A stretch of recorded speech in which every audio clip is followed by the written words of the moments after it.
Hello, and welcome to Confessions of a Terrible Leader, where real leaders share the raw truth about the lessons they learned the hard way, so you don't have to.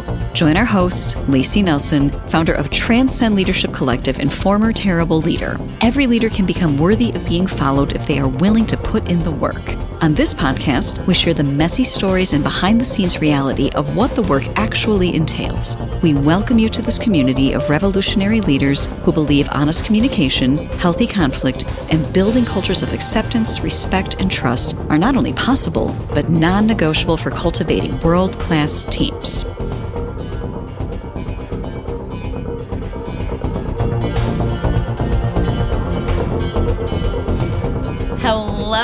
Hello, listeners, and welcome back to Confessions of a Terrible Leader. I'm your host and former terrible leader, Lacey Nelson. And today I have the pleasure of interviewing our very own Karelys Davis in-house. She is the Director of Education and Workshops and Training here at the Transcend Leadership Collective. She is absolutely brilliant at finding ways for people to connect not only to each other, but to themselves, and understanding how communicating so people can understand how imperative that ability for coming home to yourself is to be able to actually lead anyone. And she has this beautiful common thread throughout her entire adult life, working career of pursuing the mental health accessibility, people to be able to understand how mental health and well-being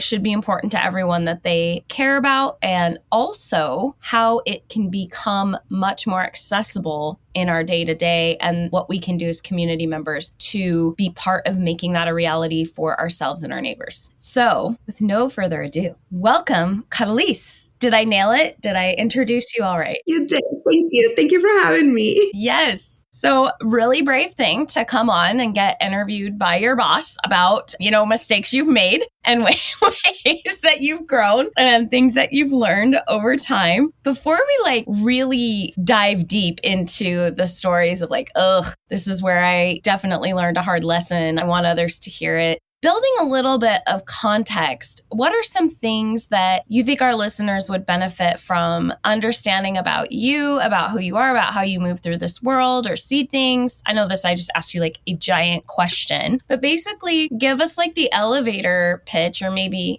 a really long elevator ride about you, about getting to know you. We're at a cocktail party, I'm sitting across from you, or we're standing there chatting. What am I going to learn? Oh my goodness. I've been asked the same question all weekend. Well, let's see. I have the privilege of understanding our culture and the way that we be with each other because I am an immigrant. So I had to learn culture from the outside in. I had to learn why are things the way they are in a political sense, in a cultural sense, in ways that most people, even people that have been raised and lived here their entire lives, they don't get to see. So I have a deep appreciation for American culture and the values that drive all of it, even though most people will think it's just a garbage, dumpster fire. I don't see that. I don't see that. I love people. I love humans. And it's so obvious to me how the intangible, the abstract concepts of feelings and how we be and connect with each other, they all weave together. To me, they look like Legos. Mm-hmm. To me, it's very concrete. I can't do math. I cannot navigate. But these very abstract things that are intangible and hard to reach for most people, to me, they look very, very concrete. And I'm able to translate that to people in a way that it can be simplified and accessible so that they can find their way back every time. And I love that moment when there's a before and after for people, when you are able to help them see something and they go, yes. That breakthrough moment. Yes. Yes. that takes you to new levels. Mm-hmm. My mission, my favorite thing in the world is to not just guide people through that, but doing it enough times so they learn how to do that on their own by themselves. Yeah. Because once you get there, you're hooked. Yeah. You want more and more and more of that feeling. Yes. Yeah. So I love doing that. And you're very good at it. Watching her work is amazing. And then when you realize it's happening and you are on the other end of receiving those questions, it's like, wait, how did we get here? Here we are. You're so good at just naturally weaving it in a way that it pushes people a little bit, but also you know when to let off the gas so that we can re-regulate and be like, okay, what just happened? And process it a little bit. So this all sounds very abstract because, as you said, you see the abstract like Legos, where a lot of us are like, what? And there may be some listeners that are going, I don't really know what they're talking about yet. So if I were, thank you if you're still listening, if I were to be someone that you were working with and I'm a stressed out executive, I run a company and you know, my stress isn't like abnormal. It's just the regular tensions of running a company, a growing organization, supervising people. But I tell you, Karelys, I just don't even I feel like I've lost my anchor, like my tether. I don't even know who I am right now. There's times where I just don't recognize myself. How would you encourage me to get that tethering, that anchoring, if I'm feeling like, as I've heard you use the analogy, which kills me and I love it, if I'm feeling like soup? Just a whole bunch of ingredients floating around in water, but we're not congealed. Like I just feel untethered and soupy. How are you going to help me? Okay, so part of the reason why I'm really effective at this is because I have finally refined and I continue to refine the skill of not showing people the behind the scenes. It's kind of like the Wizard of Oz, you know? People don't want to see the behind the scenes. It's so overwhelming. So I will not explain to them the neuroscience of it all. I won't go into details. And I first began by drawing your attention to what you are already doing right and what you already know. Most of the time, you know most of what you need to know, and you're missing one teeny tiny puzzle piece. And that is my favorite thing, the difference that makes the difference. So I'm going to remind you of everything that you already know. Okay. Most of the time, when people get to this place, it's because they're going through an internal shift. It's never external. You are hitting a new level, and that transition can put you very wobbly. Yeah. So very quickly, through talking to them, I understand where they're at in their mental, emotional, spiritual path. And I know that you are going through a transition. I was just going to say, you can use me. Let's walk this out for our listeners. I am going through a transition. Our company is growing super fast. Yeah. Exciting things happening. And I'm having to expand my capacity for vision casting, for balancing priorities at a level of complexity that is new territory for me. So yes. The way that you do something is the way that you do everything. So the way that you've been running Transcend from the very beginning when we were, a smaller team, which still was a fairly large team, to successfully run at the next level, you simply continue doing more of the same, just in a more expanded way, right? Usually what happens is you're hitting a new transition and you think you have this agreement in your head that is new territory, therefore you're going to need everything different, but you don't. You have everything that you need. You already know most of everything you need to know.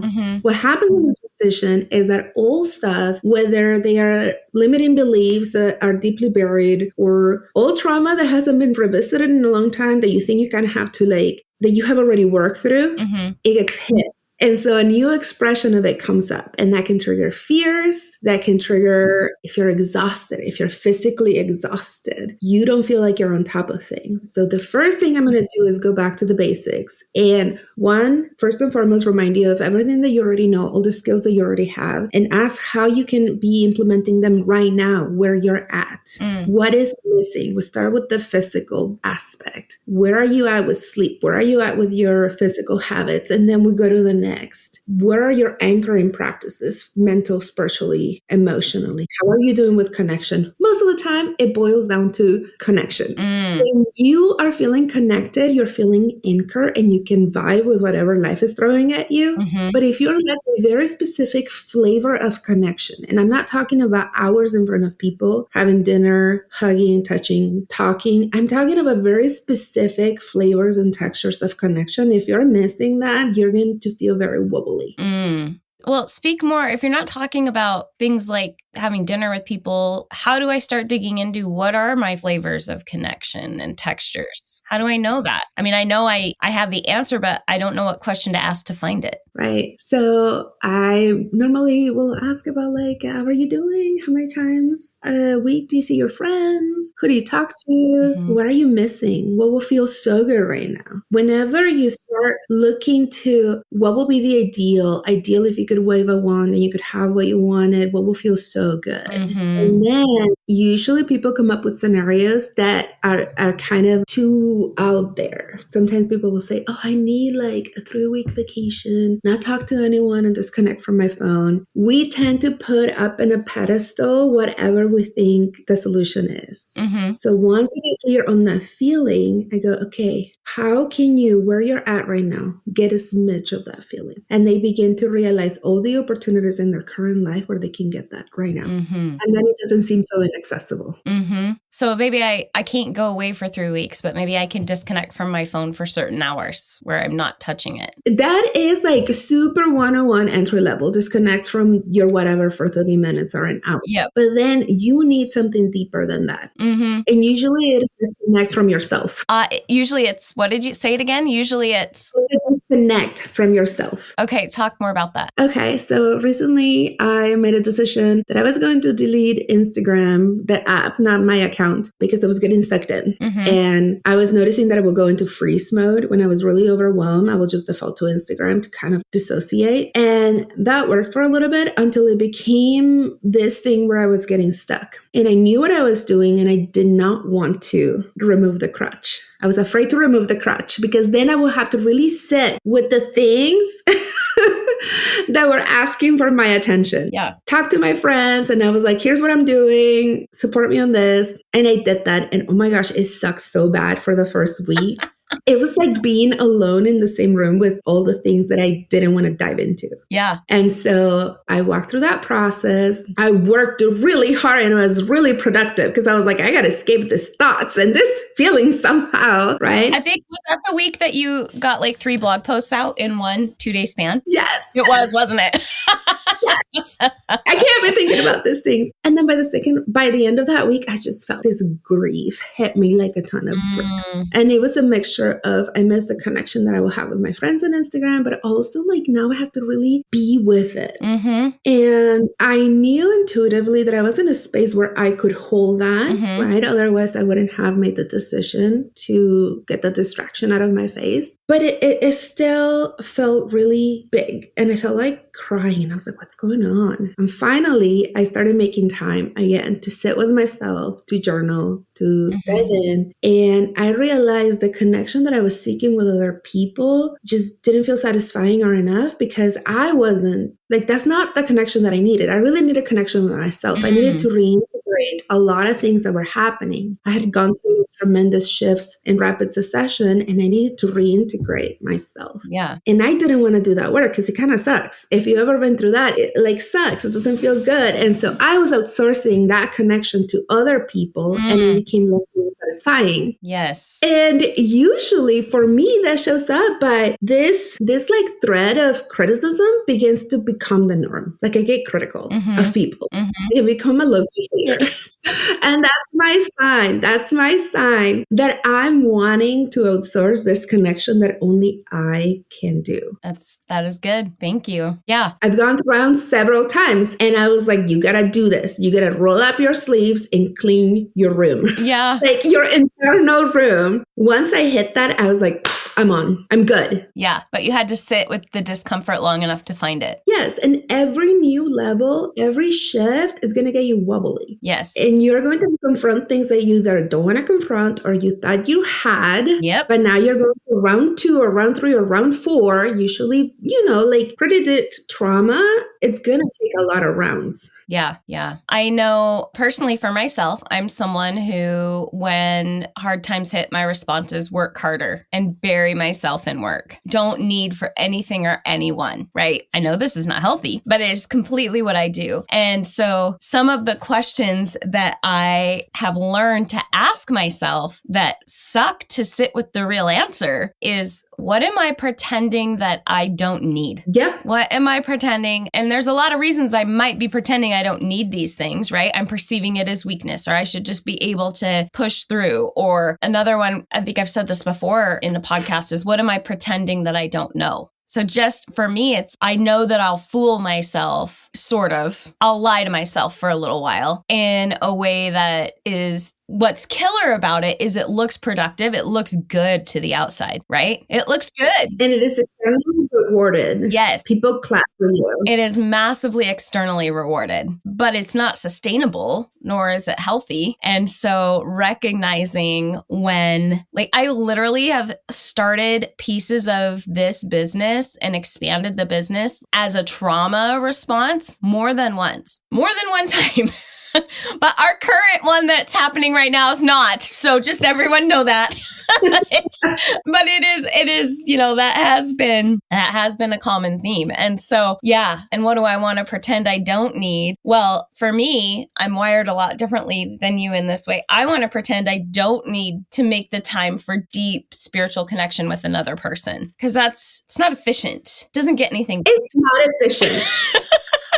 It's not. Right? It's messy. It comes with all kinds of vulnerabilities. But yeah, so valuable. You can outsource a whole lot, but you cannot outsource that. No, I cannot. It was interesting. I was talking to one of our clients yesterday who is going through a big stressor, just as the whole industry is experiencing stress right now of his. And he was feeling grateful that they're sitting in a pretty good position, but still talked about recognizing and processing feelings as they come up. And, understanding yourself as a leader is understanding your emotional responses is really critical. And he was like, oh, I'm so bad at this. I mean, he's got very high levels of self-awareness. He's like, he said, my wife says this is how I process emotion. For her, she's like, can use 500 words to describe her feelings. He's like, I literally have to pull up a feelings wheel because I cannot name it without a cheat sheet in front of me to help me dive into what I'm feeling. So I said, pull up the feelings wheel. And we did right there and helped him process some things. And he landed on grief. But his analogy was he's done a lot of work. I mean, the fact that the man knew where to go on the internet to pull up the feelings wheel, I was like, all right.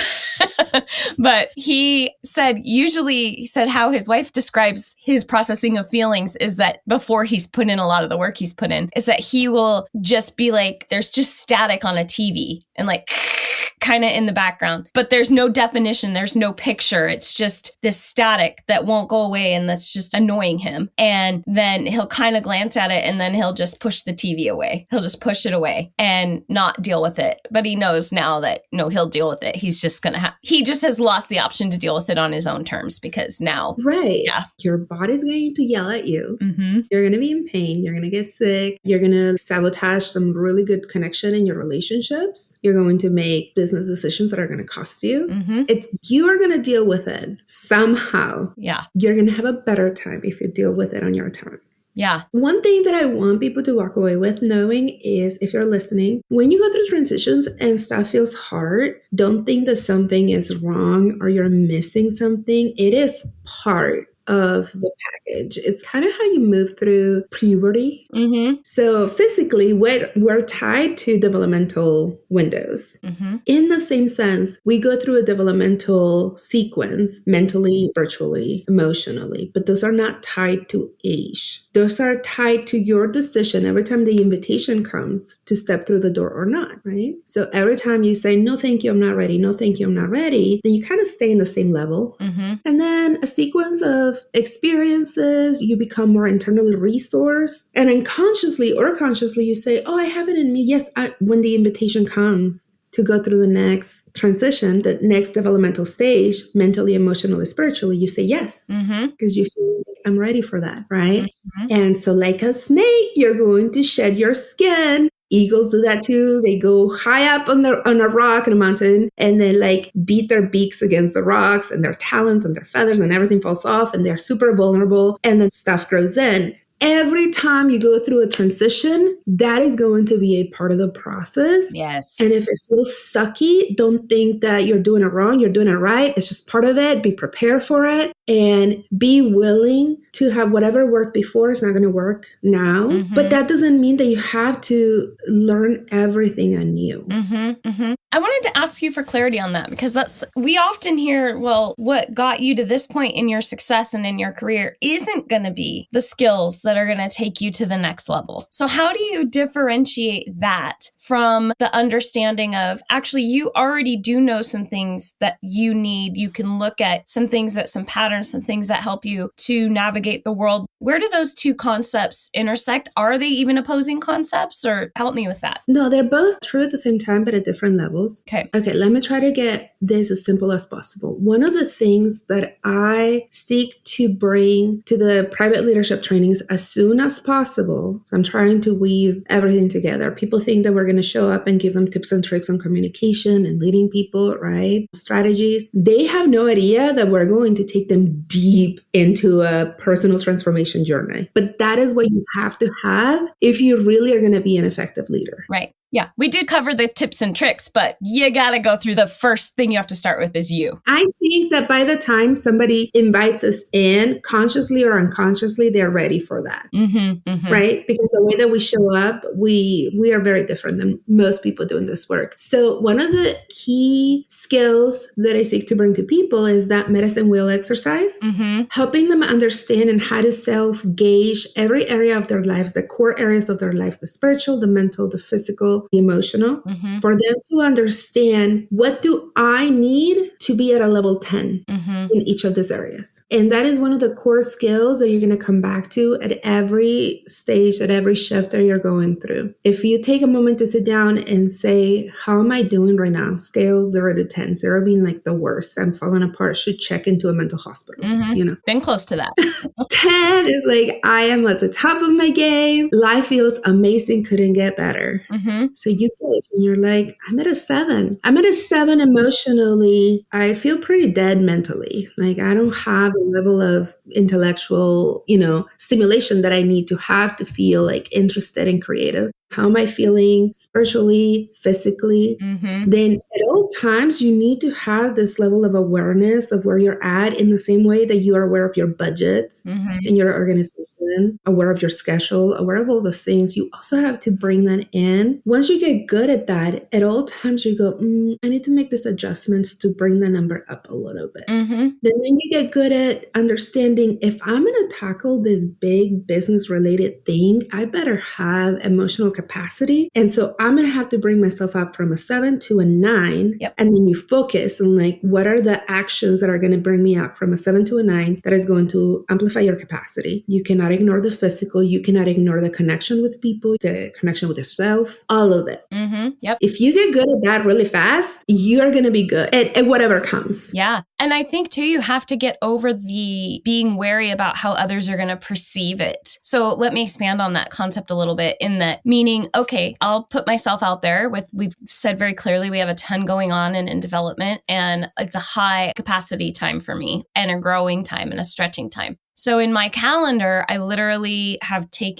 I block out 2 hours to work out every day. And that may look so indulgent and ridiculous to people, and they might be like, well, that must be nice. But that is the time where I need to disconnect from the external and go internal. And that is the time where I clear my brain. It gives me space and it helps me manage anxiety, all of the things. It's healthy for me in so many ways to have that space and that time. And the other thing I'm doing, and again, this is like during one of our busiest times. This is one of the times I've been stretched with more things to do. And the other thing that I am doing that from the outside probably will look like, well, that must be nice. And it is nice. I'm not going to lie. I've worked hard to get to this position. Yes, it is nice. And I do love it. And you can have it too. I'm going to take my husband to Nashville, just the two of us, for 8 days. And we're going to go hang out. And I need that connection time with him. And I've learned that I have to have that largely actually through the medicine wheel process. That is mandatory for me to maintain my emotional health, and my connection with him is about once a quarter. This is a bigger chunk of time, but we take time and we go. And so is that what you're talking about when you start recognizing what you need to be able to then come back? And when you do flip that on switch, you can be fully on and present and not feel like you're drowning? Yes, and you might not like this, because you are hitting a new level. I will say, what's keeping you this week from clearing out a whole day, no work? Because where you're at right now, once a quarter is not enough. Because if you were sick, you will cancel your meetings and say, I'm so sorry. I'm like really sick. I'm in the hospital. Yeah, I'd actually have to be in the hospital. Like, do you want to Zoom? Which is not advocating for that, but I know myself. This is the next level. What is holding you back, really? Oh, so stories about what good leaders do and how I need to be, quote unquote, showing up as hard as and harder than and setting the standard for my whole team. And I don't want them to, I need to be accessible and I need to make sure that I am open for clients. And they're all high level, but there's certain clients that work one-to-one with me. And those people, I need to maintain access. I need to maintain my accessibility. I'm giving you all these things. It'll be fun if they're not accessible on a Friday. Yeah. I'm just giving you all the excuses that I know as I'm saying them are excuses, but yeah. So very recently you said, oh, I'm so sorry, I'm so scattered. I was like, we know what we have to do because you've done such an excellent job during the quarterly meetings, staff meetings, we don't need you to handhold us every single day of the week. This is a new level, so you do need more space. Right. And in fact, that is directly going to translate to less scatteredness. So it does translate to a better leader for us. Yeah, because when I am not firing on all cylinders and scattered, I know I make your jobs harder. I've watched myself do it. I give directions that don't make sense or that are contradictory with something I said 3 days ago that I forgot I said 3 days ago. So yeah. Okay, listeners, you're hearing how this works. So when I say you have everything you need, and then the next level is going to need something different, you bring all that knowledge. Yeah. Right? Yeah. Pre-March 2024, Lacey killed it. Great habits, tremendous discipline. And the new level is going to require a different level of discipline. The discipline to say, I'm blocking out Thursday, truly not being available. Yeah. And this is so much easier when I tell this to other people than having to do it and apply it to myself, just so you know. Yeah. I may have had a very similar discussion with one of our clients just yesterday, but did I hear it and apply it to me? No, I did not.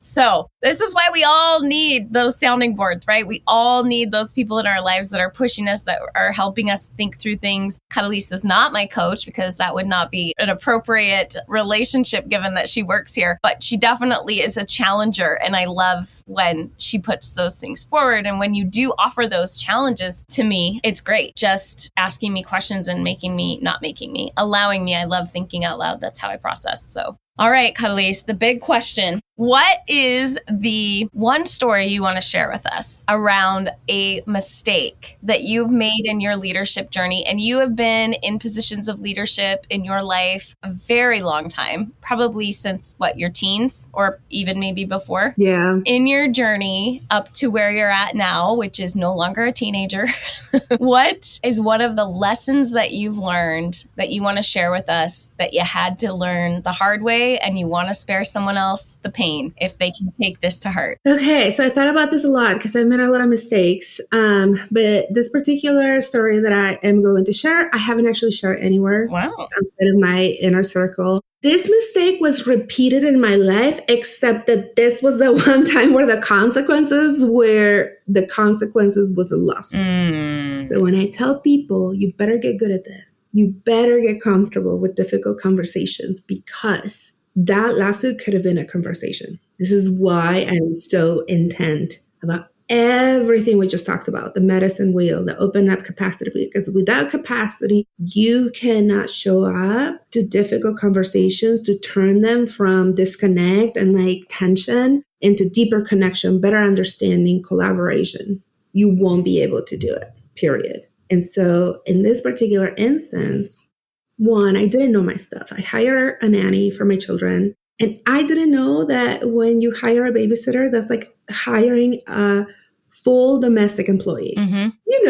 Pay people to babysit your kids. And I was clear with her, this is my budget. This is what I can offer. We both agreed to certain something. And it was incredible. It was so good. I was so nervous to bring someone into the heart of my family and open up. There's so much vulnerability in that. And it was such a great decision. And at a certain point, after like 2 years, I think, of her being with us, there was a very sudden turn and she felt exploited. I was going through a really stressful time externally that was requiring my attention at all times. So when those messages came through, there was never an opportunity for an in-person conversation. When those messages came through, like 2, 3 in the morning, super long, angry messages, I felt so defensive. My reaction was basically, how dare you? And it was everything I teach about it is you and the other person against the problem went out the window. My lack of regulation completely went out the window, escalated the problem, ended up in the middle of a lawsuit. I was even like more hurt and betrayed, trying to understand what the heck had happened. Like this person, like my kids, consider them like such a part of their lives. Yeah. And we didn't need her support anymore because the kids had outgrown that stage of their lives. Mm-hmm. But because we valued her so much, we were having discussions about like, how can we keep her? We're definitely like not paying, a lot. Right. But what can we offer that is really valuable to her? And of course, we're the entire time under the assumption that is this a mutual agreement. So no conversation had been had about it. You were just assuming. Yes. Okay. And then multiple times through our time together, I will check in with her and say, is this still working for you? If this is not working for you, I completely understand. Just give me at least a month of a heads up so that I can line up somebody else, to be with my children. And every time we will have the check-ins, she will say, this is great for me. This meets all my needs. This lines up perfectly with my life. I can't work because of health issues. So this is just the perfect amount of work. And we try to bring other benefits that were not direct salary. Mm-hmm. And no conversation. It was just black and white. And my defensiveness escalated the situation terribly. And now I'm really scared. And through the lawsuit, I learned, I did things wrong. On paper, I did things wrong. And so now I'm being told, if you don't pay this insane amount of money for hours that are claimed that never happened, you're going to lose your house. And I'm pissed. Yeah. Because if anyone knows my story, I came to the States with nothing. I built everything. This house is in my name because I just needed for emotional reasons to be my thing. Yeah. I went through divorce. My ex-husband kept the house in the divorce. And I just needed this new house to be my own house, right? And for someone to go there was fucking dramatic. Yeah. And my biggest regret was being defensive instead of saying, I'm so sorry, tell me more. You are so important to us. Yeah. Instead of saying, how dare you, having the clarity of mind, which I didn't because I was in survival mode. Yeah. I have no capacity. I couldn't deal with one more thing in my life. Yep. I couldn't parse through the emotions of it all. Yeah. Instead of saying, I want to hear what is not working for you. Yeah. What can we do for you? I went through all of that. Yeah. And I'm an expert in falling upwards. Good. I often get in hot water because I just don't think about it and chew more than I can process. And that's just that. I just jump at the deep end with things, right? And my systems of how I make decisions consistently position me to, even when things go sideways, I always fall upwards. It's just my thing. And that's where a lot of my confidence comes from. So even this process was a really good one. But then after that, I joined Transcend, got trained Heart First Leadership. And then it was so obvious to me how old unprocessed trauma played a central part in that, because I undermanaged. I didn't want to come across as controlling or micromanaging, or I just needed to engage more. And I didn't want to be the managers, the directors, the leaders that were so bad in my experience. I wanted to be as far away from them that I overcorrected and under-directed. Yeah. That's common. Yeah, I underdirected. And that was at the time why I was so overwhelmed because I had made a series of decisions where I underdirected and now the consequences piled up. Yeah. Yeah. And I underdirected in that situation too. Instead of addressing certain bits right away, instead of listening to my gut when I heard, I think this relationship is coming to a close. I thought, no, let's morph it. Did you ever feel what we describe as the weird vibe and then you just don't want to touch it in retrospect? Was that happening? I did. So she was in our family for 2 years. I got the weird vibe probably like very early in the process, but I was in a space where I was so stretched thin and anxiety was through the roof. There were a lot of things coming at me. So instead of that alert from my nervous system coming through, I just downplayed it. I've been in leadership situations since before I was a teen. And the beauty of being a teenager is that you haven't yet gotten all the messaging around how you should be or you don't care. I don't know. So I had no issue being very directive early on in life. Through experiences as a woman in the workplace, being a Latina, all of that, right? Yeah. That's when I start to get afraid of being someone that takes control. That is actually a thing that is used to manipulate women, calling them controlling. Immediately. It's a manipulation tactic. So I didn't want to be that person. And as an adult, I tried to shy away from, being in control, which throws me off balance and I'm out of alignment. And so when the weird vibe got there, I just did what other people had done to me, invalidate, downplay, kept going, figure it would sort itself out. Yeah. You're sitting in your home, so I'm glad you still have your house and that you were able to end up navigating it. And I hate that you had to learn that such the hard way, but wow, what a story. And thank you for sharing it with us. That is a lot of vulnerability to share that experience. What I heard you say, a lot of things and how it shaped how you lead now and how you see yourself now, not avoiding directness, not avoiding weird conversations, making sure you're double checking for what we call the full body yes or the full alignment is your head, your spirit, your gut, all your whole body feeling like this is the right way to move forward. How do you see it having shaped and changed the way that you interact with the world now, having gone through that? Really, the consequences really did come down in a way that I think all of us are like, oh, lawsuit, that's the last thing you want to have happen. And people, it's like, it's my nightmare. And you've walked through it. How has it changed you? Oh my goodness, in so many ways. Let me try to make it cohesive. First of all, when the really big thing happens, you are liberated because the fear is gone. And I have been I'm a firstborn, so I was a child that did everything right. I thought if I do everything perfect, then the life owes me working out in my favor. And a part of my 20s was the blessing of my life falling apart, despite having done everything perfectly. Yeah. And when that happened, I was freed up. Yeah. And that was incredible. For me to take the step and be fine if it comes out wrong or if it doesn't quite land, because I know I can figure it out. It doesn't have to be perfect to work out, because even if you're playing it perfect, it might not work out. If you had extracted the feelings from the situation, the betrayal, the fear, the how dare you, the old stuff that was triggered, if you had removed all of that, it was just ink on paper, just money. So having learned at a really deep level is just feelings was great for me. This particular instance, and since then I have learned it at deeper levels, to trust the oracle in you and not be afraid to be a person that takes full control, because this is my arena. I am in charge.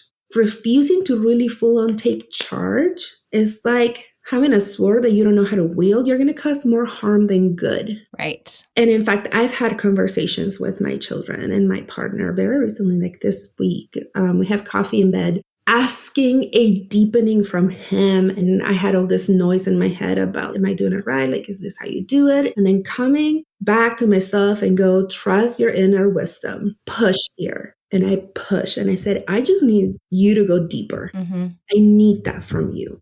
discomfort emerged from that. But then later, what I see is when I demand more from my partner, from my children, from myself, people rise to the occasion and they go, oh, wow, that was in me. Yeah. And being afraid to lean into that and trust the oracle in you only causes harm. I love it. Oh, okay. We've had a very good, long conversation. Before we sign off, another question we like to ask all of our guests is, in closing, what would you tell younger you? What is one piece of wisdom? And we can say younger you of, I'm going to randomly, let's say, pick the age 32. When you were 32, figuring things out, starting to build your career, really starting to transition into the I'm not in my 20s anymore mindset. What would you tell that version of you now? That version of me at the time felt flattered that other people will say, I see these great, good things in you.